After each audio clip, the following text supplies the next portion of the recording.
ये कल अपना कल्याण का गेम था। ये कल्याण बाजार में अपना सिंगल क्लोजन पास हुआ भाई। कल अपना कल्याण में सिंगल पास हुआ। अपरांत हर रोज हर बाजार में पास होता था। ये कल अपना कल्याण का गेम था। और ये मिलन नायक का गेम था। ये मिलन नायक का गेम मैंने टेलीग्राम पर अपलोड किया था भाई। ये गेम मैंने टेलीग्राम पर दिया था। इसमें अपना एक ही अंक दिया था। इसमें अपना सिंगल ओपन पास हुआ।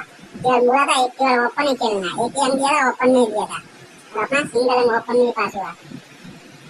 ये गेम मैंने टेलीग्राम पर दिया था। केवल एक ही अंक, केवल एक अंक, ये अपना ओपन में पास हुआ। और ये आज का मिलन डे का गेम है। ये आज का मिलन डे, ये आज का मिलन डे का ये 4 अंक वाला चार्ट है। जो कोई 4 अंक खेलना पसंद करता है उनको ये गेम है।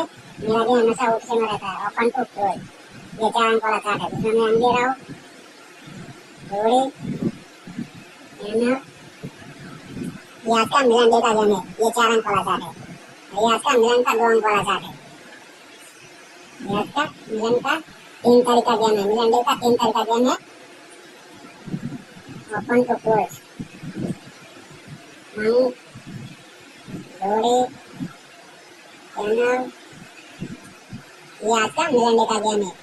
3 तारीख का मिलन डे का गेम है। ये 2 अंक वाला चार्ट है और ये 4 अंक वाला चार्ट है आज का मिलन का। और ये मैंने गेम टेलीग्राम पर दिया था। केवल एक ही अंक दिया था जो अपना पास हुआ। मिलन नायक का गेम था ये अपना। ये आज का मिलन डे का गेम है।